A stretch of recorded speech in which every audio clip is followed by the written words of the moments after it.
crazies. He called them all crazy. I said, they weren't crazy. They were great Americans. These people, if you would have seen these people, I know what crazy is. I know all about crazies. These weren't crazy. So he insulted me, and he insulted everybody in that room. And I said, somebody should run against John McCain, who has been, in my opinion, not so hot. And I supported him. I supported him for president. I raised $1 million for him. It's a lot of money. I supported him. He lost. He let us down. But, he lost. So I never liked him as much after that, because I don't like losers. But Frank, let me get to it. He hit me. He's not a war hero. He's a war hero. He's a war hero. 5.5 years. He's a war hero because he was captured.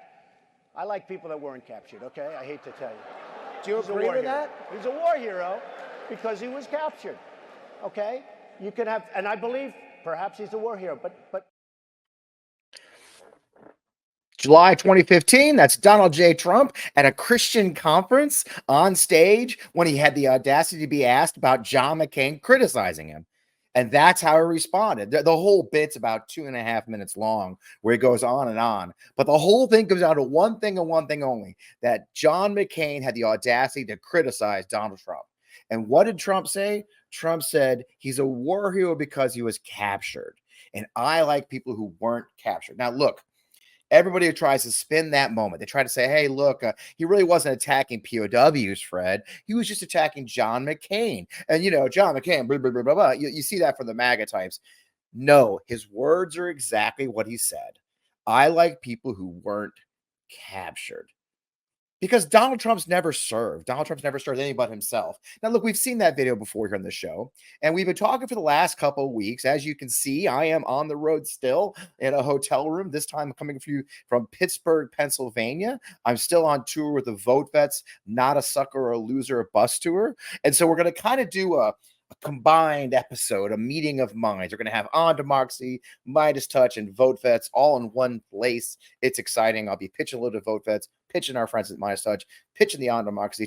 It's like a crossover episode you never knew you wanted, but here we are. And so why am I doing a crossover episode on this third on the road one for you? Well, the first one we talked about January 6th. We talked about not forgetting January 6th, letting the memory hold January 6th. Number two, we talked about the other terrible things that Donald J. Trump did in the latter part of his presidency, including pardons for his friends, including Medal of Honor or Medal of Freedoms for his friends, and all those things. But then this third one for the road is kind of the finale of what I've been on the road about. Let's talk about all of Donald Trump's disrespect and hatred for the military. And I bring it up because I've been talking about it for 2 weeks on the road here. As a matter of fact, we even had a press conference on the steps of the Pennsylvania State Capitol the other day, which is really cool. I got to talk. Check out that cool picture. I got to talk to some great folks. We had some political activists show up and help us out. We live streamed it on the VoteVets channels, and it was a lot of fun. But, talk about just this topic, right? Which is the idea that Donald Trump has a long history of disrespecting the military.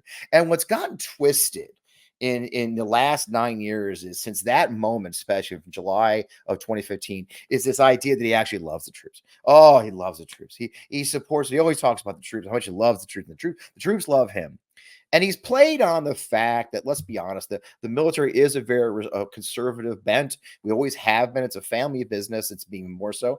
There is a movement, for those who don't know, that the military itself has actually become more progressive and much more of a reflection of our society since the global war on terror started. We had a lot of young kids come in during the global war on terror who came in because they saw us doing good things, like me, building schools and clinics, and they wanted to be a part of that. So the military itself is much more progressive than people know. The perfect example, if you've forgotten, is that when Don't Ask, Don't Tell ended, I mean, honestly, all the generals and the senior officers were convinced that when Don't Ask, Don't Tell went away, when we allowed gay service members to serve openly without any fucking reservations, it would be the end of the military. And a lot of us who said, no, I know this generation of service members, they're not going to care.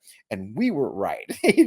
When that thing ended, it wasn't even a blip. I mean, everybody knew who the gay service members were already. The only people who didn't know was the generals, right?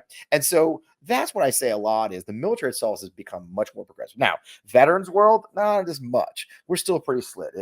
If you look at last vote, I think it was 53% for Trump, and then 38% were for Biden, with that growing with independents that voted, but it's definitely becoming. We here at VoteVets, on the work I'm doing right now, estimate that our studies showed that Trump lost 16% of the veterans vote during the last cycle. So from 2016 to 2020, 16% less voted, which is a pretty big change in one community if you think about it, especially a community that's famous for being pretty conservative. So that's what we're going to talk about today from the road, our last road show. I'll be back in St. Louis next week. I'll be doing it back in the studio. We'll get back to having some guests and mixing it up a bit. But I got to tell you, you guys have been great and supportive for my trip here. But we've had some really fun events and some fun conversations, and we'll get more of those in today, I hope. But in the meantime, let's just get on with the show. I want to talk about Trump's longtime dislike of the military and what that means to all of us.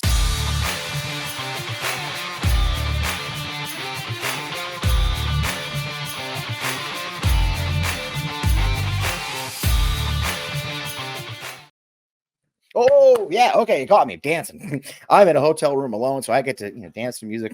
Man, welcome back to the show. I never went anywhere. I was sitting right here that whole time. But nonetheless, here we are. So let's talk about the veteran. And I'll talk a little bit about what I've been doing for the last couple weeks. As I mentioned, you may have seen this video last week. Check out this video. So we started in New York City, and then we followed JD Vance to a fundraiser down in Virginia Beach, Virginia. This is his convoy, his little vice presidential nominee convoy, going by our bus from the VoteVets Not a Suckers or Losers tour.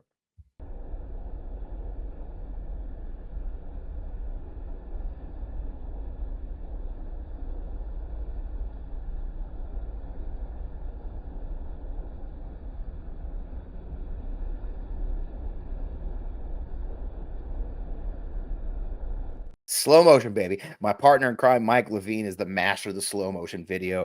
He captured that as JD Vance went by. There's more of those videos. I'll show you some pictures too. What is VoteVets? Who don't know, you've heard me say the name a couple of times. I realized I hadn't really told you. VoteVets represents over almost 2 million veterans, military families, their civilian supporters across all 50 states. Founded over 18 years ago by a guy named John Soltz and his buddy Les, and they're all veterans. Our group, the group advocates for responsible military policy that goes to, only goes to war when necessary as a last resort, guarantees that veterans or families are taken care of when they're at home.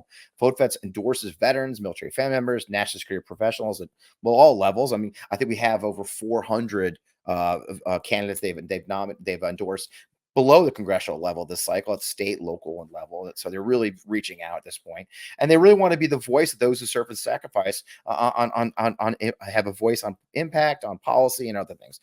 They've spent over $45 million this cycle to elect veterans and defeat those who, like Donald Trump, who aggressively, court our enemies. That's why I wanted to tour with these guys. That's why I wanted to tour with this. I host a show on their network called Online with VoteVets. You should check it out. You should follow VoteVets at VoteVets, all their places. But we've been talking about veterans for 2 weeks and the veterans issues. And we've gone around the country. Like I said, I mentioned we had that press conference in Harrisburg, Pennsylvania.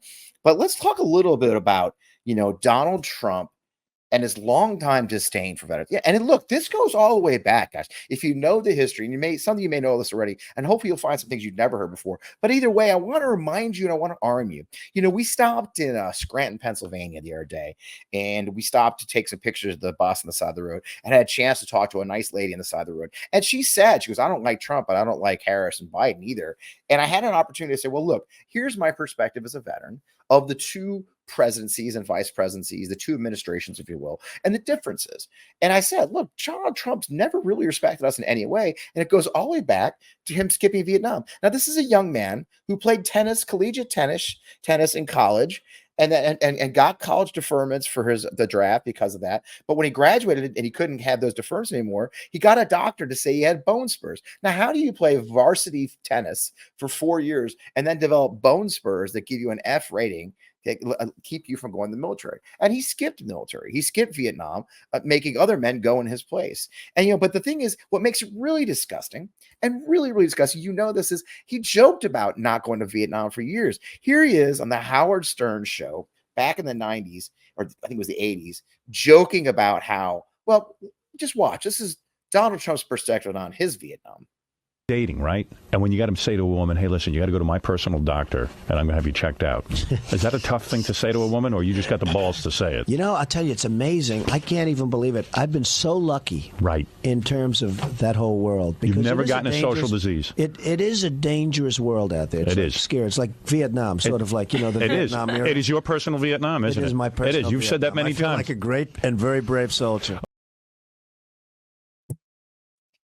Feels like a great and very brave soldier because he avoided STDs, in the 80s and 90s in New York City, and he's still bragging about this day how that was his he felt like a very brave and great soldier because he never caught an STD, and that's Donald Trump. And that morph, that flame of thinking he's brave, that flame of thinking he matters didn't end just then, right? It didn't just end, even later when he tried to become, when he was president, he used to joke a lot about how, we saw him smearing John McCain. Now John McCain spent 5 years in captivity. Okay. He was tortured to the point he couldn't raise his arms above his shoulders because the amount of time he was tortured with his hanging by his arms behind his back, But Trump really wanted Purple Heart. Years ago, and then again recently, an actual veteran, a Vietnam veteran, gave him a Purple Heart. And that's fine. You want to be a MAGA supporter. Like, I'm not going to criticize a fellow veteran for that, their belief.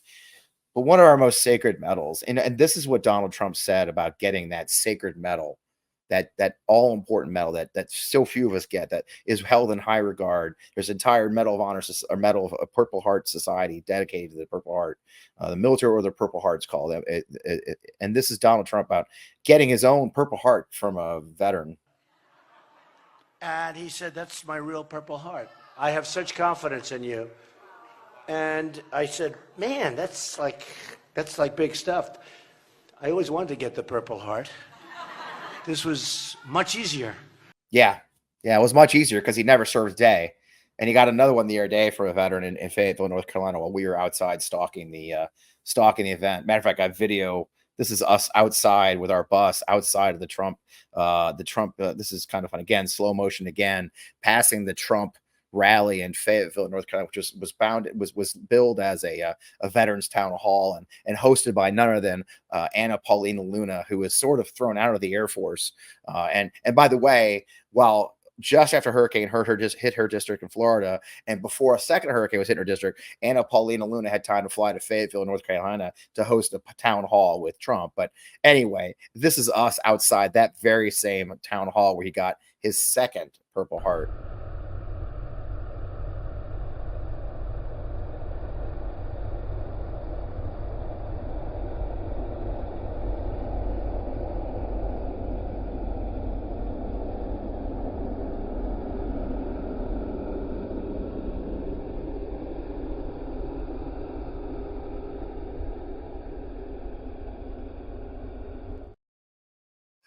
Slow motion again, kind of says it out. The gentleman didn't even notice. That was like our third pass around that rally. But that's who he is. He wanted to get it. This is a man who, when he was attacked by the Khans, so if you guys remember during the campaign, the Khan family lost their son, who was an immigrant, the family of an immigrant, when he stopped an IED from killing some of the soldiers, a vehicle-borne IED. And when the Khans had the audacity to criticize Donald Trump, he attacked them. And that was again when as president, when Maisha Johnson, when 4 soldiers were killed in Africa, and he called the widow in her car and couldn't remember her husband's name, and then went on to say, well, he knew this was going to happen. He signed up for this. And when she got upset about it, they actually attacked her and her Congress member from the podium of the White House, attacking Gold Star families. A lot of people forget that Donald Trump blamed Gold Star families for giving him COVID. And this is a story I dug up when I worked at the Lincoln Project. When he got COVID, it was actually the day after, or 2 days after, the Amy Coney Barrett nomination event they had in the Rose Garden of the White House with no masking procedures. Well, he also had an event with Gold Star families the next day. And it wasn't very publicized. We actually dug up the pictures for it from my organization on their Flipboard page, where they put all their photos. And if you remember when Donald Trump was in the hospital, when he got sick, in the press conference, he said, I can't help it. The police and the soldiers, they just hug me. They love me. What's funny about that, too, is you can see in the photos they were kept at a distance from him. No one hugged or fucked. And by the way, nobody hugs Donald Trump. Okay. That's a fantasy in his head. Like he had an audience at the debate the other day. Okay. But he blamed military families for giving them COVID. Not the people that were at the Supreme Court justice nomination, where they had a private reception indoors with no mask, where they had hundreds of people at the White House, by the way, and dozens of them ended with COVID after that. No, he didn't blame those important people. He didn't blame his own distinct supporters and his rich friends and his elected officials. No, when Donald Trump thought he got COVID, instead of blaming the people who also had COVID, no, he blamed military families and Gold Star families for that. That's who Donald Trump really, really is. And it goes on. He attacked his own staff during his campaign. So this came out. There's a couple of things here that came out in that story. Let's look up the hell. If you guys remember, so I remember distinctly because it was Labor Day weekend of 2020. I was on an airplane flying to Park City, Utah for a weekend with my now fiance, and we were flying off, and the story came out in the Atlantic from Jeffrey Goldberg, if you remember this one. That's the Atlantic. Trump, Americans who died in war are suckers and losers. And it says, if you can read it, the president has repeatedly disparaged the intelligence of service members and asked that they wounded veterans kept on the military parade. So there's a number of things that came out in the story who has been verified by other sources since. So one of the things that MAGA try to get you guys to do, and I'm telling you all this so you have it. They're going to get you to say, "Oh, it didn't happen. That's been debunked. Oh, look, Snopes said that wasn't true." No, it has been confirmed, especially the suckers and losers comments, because that was said directly to General Kelly, and General Kelly has gone on the record since then to confirm it. He went on with CNN later and confirmed it on the record that Donald Trump said those things to him about the fact that, like, for example, they had a wounded warrior. There's a well-known wounded warrior who is still in the military in a wheelchair who used to sing the national anthem at events. He did that one time under Trump, and then Trump told him he never wanted to see him again because, quote, nobody wants to see that. Nobody wants to see the wounded guys. Okay. Think about that. Okay. That same story he talked about. He didn't want to go to the cemetery in France because his hair would get wet, but he said, nobody wants to go see these guys. All the guys in that cemetery are suckers. He asked General Kelly one day in Section 60 at Arlington, where he had that clown show later. If you remember this stupid clown show where he showed up in Arlington. Yeah, just recently, if you remember the Arlington debacle. Well, when he went to Arlington with General Kelly, whose son is buried in Section 60, he said, I don't get it. I don't get it why these people do this. What's in it for them? Right? Because in Donald Trump's world, the only thing that matters is what's in it for you. What is the value to the person? And that means money. I mean, in Donald Trump's world, there's only one thing that matters. It's money. It's power and money. And power is only good because it gets you more money. If you're not making money, you're not doing anything worthwhile in his world, right? And so he went on, and he said in that story that he didn't believe that he believed they were suckers and losers. He believed that it was all just a joke that they served, all right? And that's who he is. He didn't go to the ceremony, and then he went on, and then continued to smear our service, okay, for years. And he still does to this day, if you remember. Okay, so let's talk about a little bit about that. Let's see what else. He's said many times that he just doesn't believe that what we do matters. Under his presidency, if you remember, he took out the Iranian general, the terrorist general, if you will, Soleimani. He took him out. We took him out with a Hellfire missile in Baghdad, Iraq. And the Iranians responded with a barrage of missiles to our bases in Iraq at the time. Huge missiles, by the way. These are Scud missiles. They weren't small. And the explosions were deafening. And it injured a number of soldiers with traumatic brain injury. I want to talk about this quite a bit. And this is a really important bit we talk about here because TBI is a big deal. And it does cause long-term injury to soldiers. I have known people. I did an event. I'll tell you guys a story. I did an event with Home Depot when I used to work with a veterans advocate. And we took about 100 volunteers from the Home Depot out to the desert in Arizona about, probably 12 years ago now. And a young man there had traumatic brain injury, was his main injury. I'll never forget it. His wife and he had two small toddlers, and they had a house in the desert. But his traumatic brain injury meant He could barely leave his home during the day in the sun because the brightness of the sun gave him headaches. Loud noises hurt him. His cognitive ability was many times reduced to the level of a toddler. I remember distinctly talking to the president of the Home Depot Foundation at the time, and we were watching the work unfold. And the story just gets me. And she turned to me and she said, is his wife happy with her work? She doesn't seem happy, you know. And we looked over and she was sitting there and she had a baby on her hip. And her husband at the time, the veteran who had been blown up pretty significantly in Iraq with traumatic brain injury, was wandering around. And he insisted on hugging all of our volunteers and thanking them for fixing up his house. And they were doing a lot. They were putting in they actually were putting in a shaded porch in the back so he could go outside in the shade and enjoy his house. They were painting, they were doing landscaping. And he insisted on hugging all of our volunteers. And I said to my colleague, my friend, my client, I said, no, look at her eyes. Watch her where she's looking. And what was going on was she was watching her husband like a hawk. She had 3 kids. And because of his traumatic brain injury, because the rattling of the brain, and what a TBI is, when we talk about traumatic brain injury, it's not a concussion. It's not from getting your head hit. It's not from not wearing a helmet. These large explosions of these huge bombs, these huge missiles, and these IEDs that we dealt with over there, the sound waves are so big, they rattle the brain inside the skull. This isn't from like being knocked. It's not concussed. You see a lot of people say, oh, it's concussion. It's actually worse than concussion. This is literally the brain matter being rattled. The sound waves penetrating the soft material of your brain, going through your brain and damaging your brain. It's not like a concussion. It's worse. And it took us years to define this.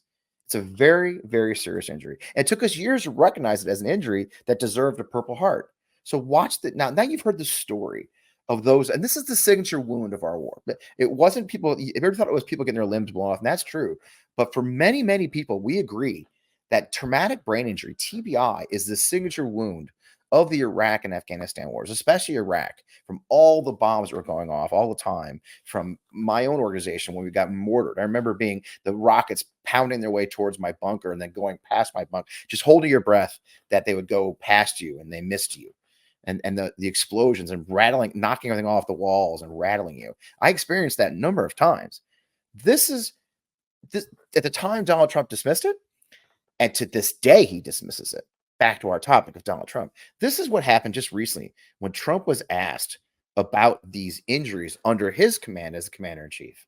Do you think Israel should retaliate to these missile attacks from Iran? But also, do you believe that you should have been tougher on Iran after they had launched ballistic missiles in 2020 on U.S. forces in Iraq, leaving more than 100 U.S. soldiers injured?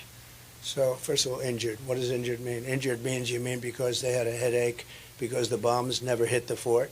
So just so you understand, there was nobody ever tougher in Iraq. They had no money with me. They would have made any deal with me. I would have had a deal made within 1 week after the election. They were dying to make a deal. And when you say not tough, they had no money. They had no money for Hamas. They had no money for Hezbollah. And when we hit them, they hit us. And they called us. And they said, we're going to shoot at your fort, but we're not going to hit it.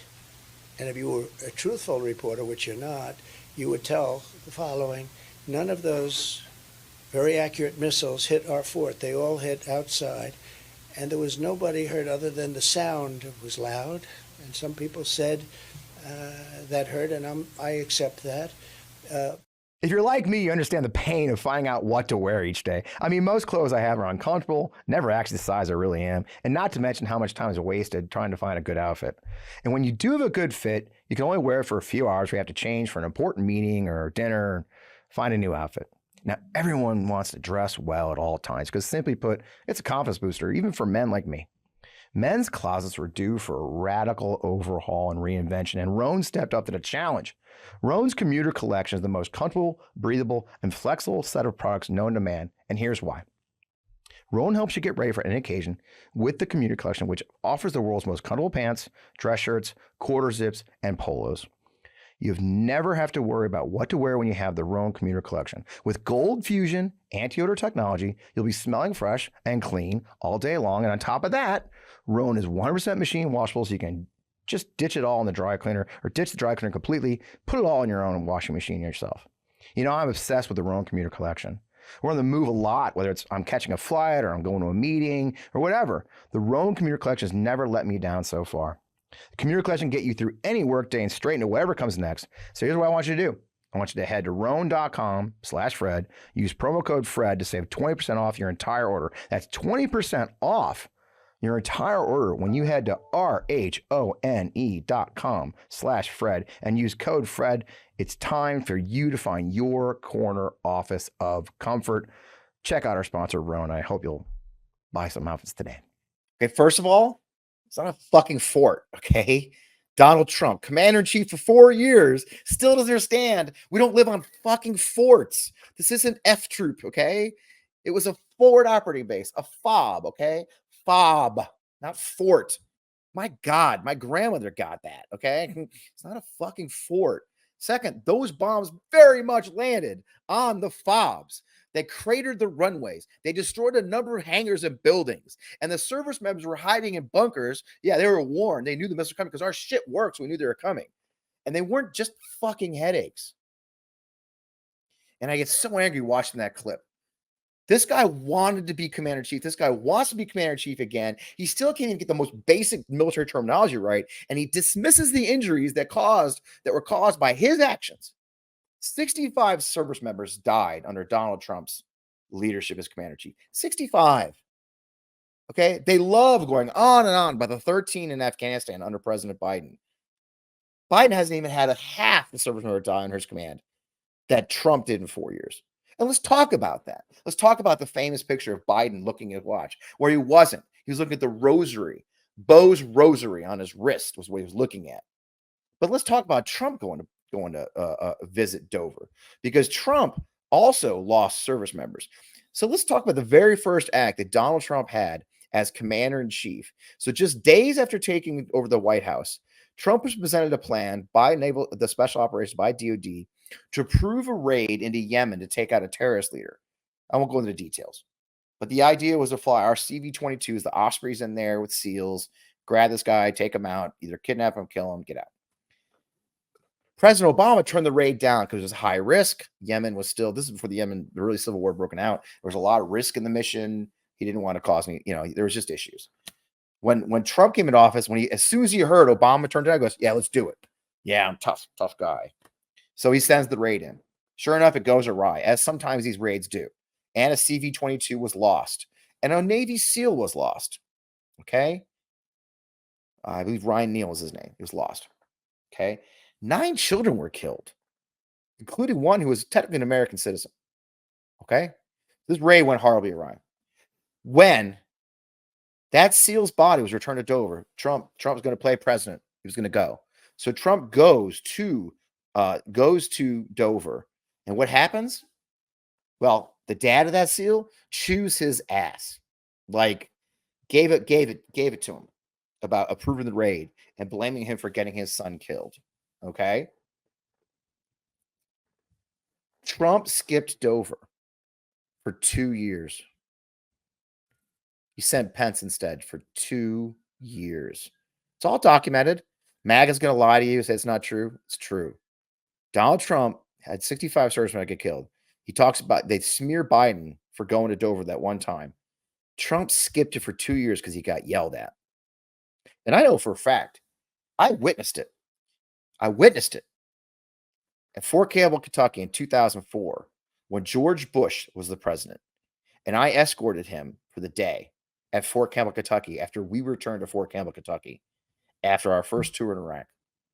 And Mr. Bush had a tradition, Mr. and Mrs. Bush, when they visited a military fort or base, I used a fort because it was actually Fort Campbell. When he visited a fort or an Air Force base or whatever, when he visited Fort Campbell, they had us line up all of our Gold Star families and widows in the post hospital at Fort Campbell, about 10 to 15 apart. And we had a couple dozen. Sorry. And George Bush went through and met with every single family. I stayed outside, but I remember they had 2 White House photographers that day. And the reason they had 2 is because they had to rotate in and out. Because the photographer would come in and take pictures and become so overcome by emotions of President and Mrs. Bush meeting these families. Some of them chewed his ass. Like, he's told that story before of getting his ass chewed and blamed for sending these service members to war. And he got his ass chewed for it. He did. I know for a fact, at least one of our families from Campbell were very angry at him. Okay? He kept doing it. He kept doing it. They had to rotate photographers because it was so emotional. But George and Mrs. Bush met them all. Donald Trump gets his ass chewed one time, and skips Dover for 2 years. 2 years. And here's the punchline of the whole story, the most disgusting part. He's at the White House. He's got John Voit visiting, the actor. You all know who John Voit is now. He's the big Trumpy guy, and he's gone off the rails in his 80s. John Voit was there visiting. I think he was getting an award. I think he got a Medal of Freedom. Anyway, Trump hears there's a dignified return coming at Dover and invites John Voit to go with him to Dover to meet these returning service members' remains like it's a fucking tourist stop. Another time after that, he was flying back from Florida from a rally and stopped his plane at Dover with Matt Gaetz and a bunch of donors and supporters and other elected officials to see the dignified return, like a tourist stop. So every time they complained about Joe Biden looking at his watch, supposedly, when he was actually looking at his rosary, at one snapshot, remember, Donald Trump skipped Dover for 2 years because he's a fucking coward. And then, of course, just last month, they had this stunt at Arlington where they went in there and they planned it. They coordinated with the families of the guys who fell in Afghanistan. Not all the families, but 2 of the families.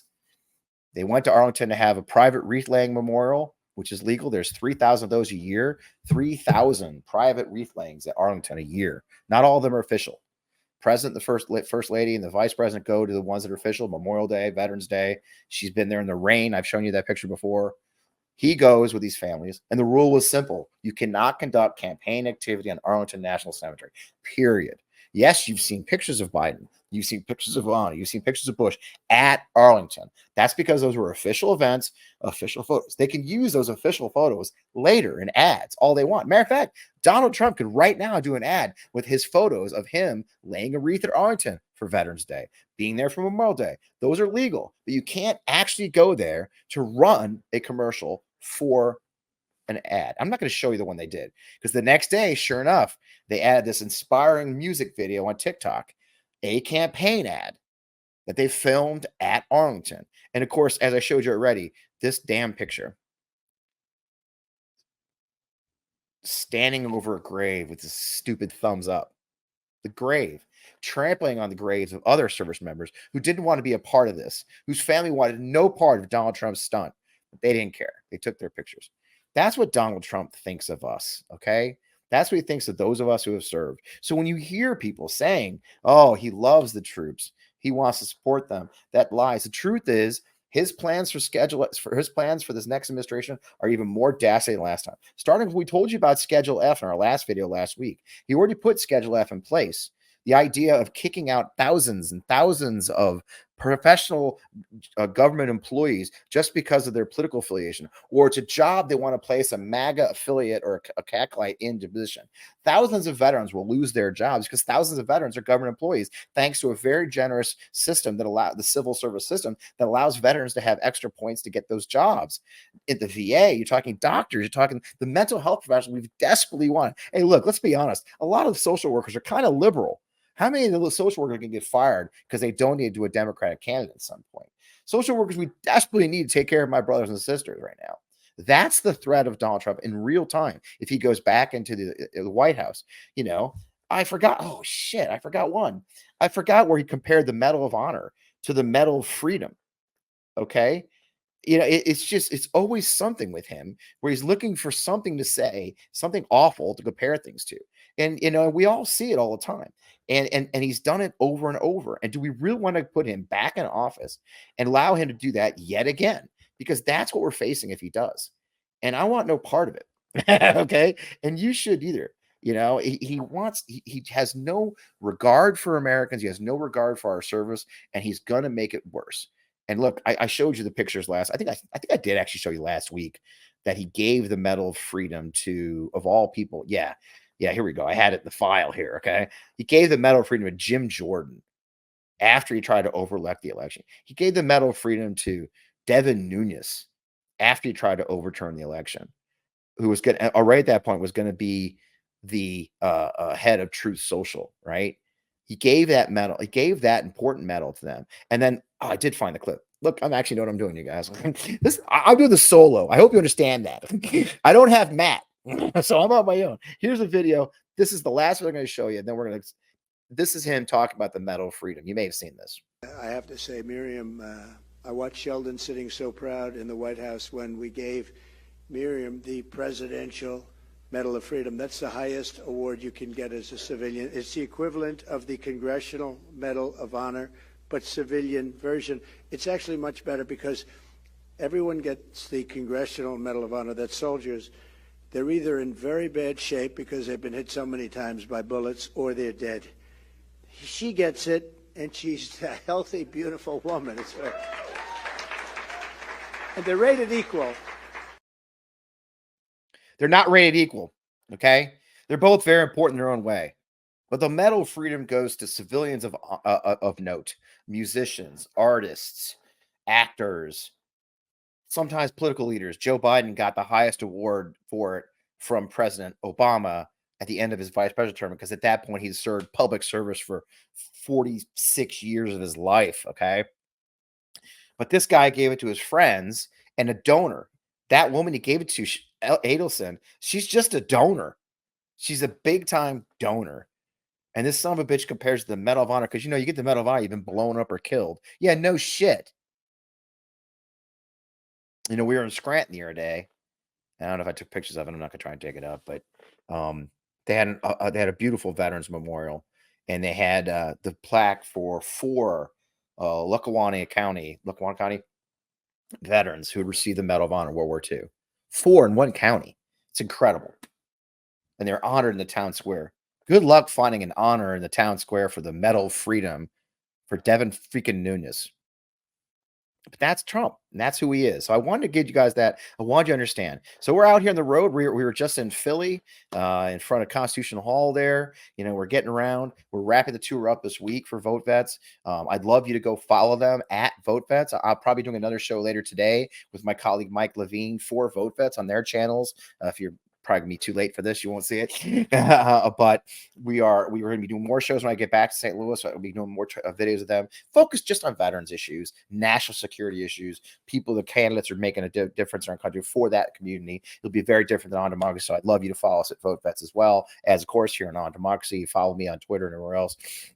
Of course, follow us on our own YouTube channel and on MeidasTouch.